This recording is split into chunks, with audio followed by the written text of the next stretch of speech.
Gunvalkyrie is the latest Xbox game from Smilebit, the Sega-run development house responsible for Jet Set Radio Future.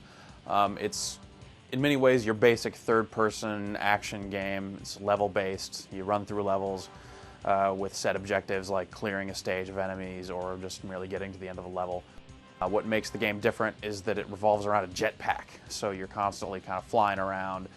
Most of your evasive maneuvers involve kind of dashing to the side or dashing back. And a lot of the gameplay elements revolve around platform jumping that require you, to really know how to use the jetpack.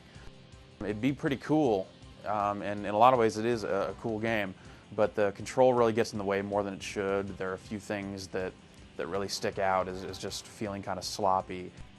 If the levels hadn't been designed in such a frustrating fashion, the game would be fine. The control with the jetpack gets in the way more than it should, but it's something you can get past. It's just that the frustrating levels that kind of make you repeat the same things, making you kind of replay the same 10 minutes if you make one small mistake, is what really brings the game down. Gunvalkyrie takes place in an alternate past. The story goes that Halley's Comet passed by in the late 1800s and left deposits all around the Earth of energy.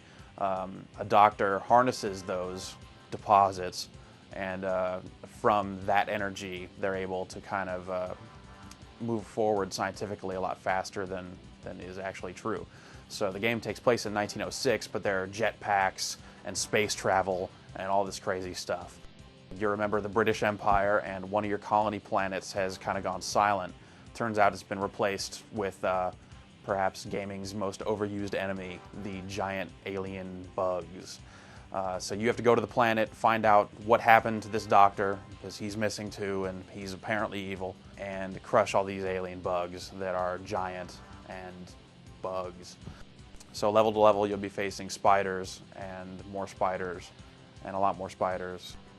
As I said before, the biggest problem with Gunvalkyrie is its control. You can't strafe in the game, which in the indoor levels would have really come in handy. You can strafe around corners and pop a guy or something, but you can't strafe, so you're kind of left out in the cold. You can boost to the side using your jetpack, but it doesn't really put you in any kind of position to really attack, and that really doesn't do the trick.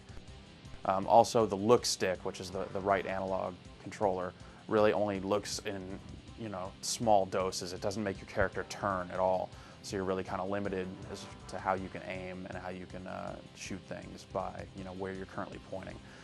If they had gone with a more conventional kind of first-person shooter setup, or at least given the option to do so, I think a lot of people would be able to pick up the game a lot quicker and wouldn't have a lot of the problems that the game has. As it stands, you turn and walk around with the left analog stick, and when you push the analog stick in, that activates the jetpack for directional boosting. You can boost in various directions, forward, back, side to side, and then you can also use the left trigger to jump and boost up. A lot of the platform jumping will require you to get really good with these controls so that you can jump up to the right height, then boost your way over to a platform, then look down and land on it. When you look down at the platform, there's no shadow there. That would have been a really big help also. Instead, you're kind of left with kind of figuring out the perspective on your own. It's something you get used to, but it's something that could have been made a lot better by just having a simple shadow there that gets bigger as you're getting closer to stuff. Graphically, Gunvalkyrie looks really great. The levels are very large. The player characters look fantastic. They animate really well. When they're boosting around side to side and doing all the aerial acrobatics, it really looks fantastic. Some of the textures are reused a lot, like you'll go through valley level after valley level. It's like Valley 1, Valley 2, Valley 3, and each one of those just looks the same. The ground textures don't look really that great. And then, of course, there's the unimaginative enemy design. You're left with spiders and a bunch of other bugs. I won't get into that again. Point being, the spiders are really kind of lame, and most of the enemies in the game are just not very interesting to look at. In the end, Gunvalkyrie is a really cool concept, and some people are going to be able to look past the game's flaws and actually have fun with it. The flaws are pretty substantial. The control really gets in the way more than it should, and the level design, especially like the really vertically oriented levels, just kind of exacerbates those control problems and just leads to a really frustrating game that you're not going to want to play for very long. in the end, it's worth a rental. A 3-day rental should give you more than enough time to figure out if you're going to be able to look past those flaws and enjoy the game, or if it's just going to stick out and keep you from having any fun at all.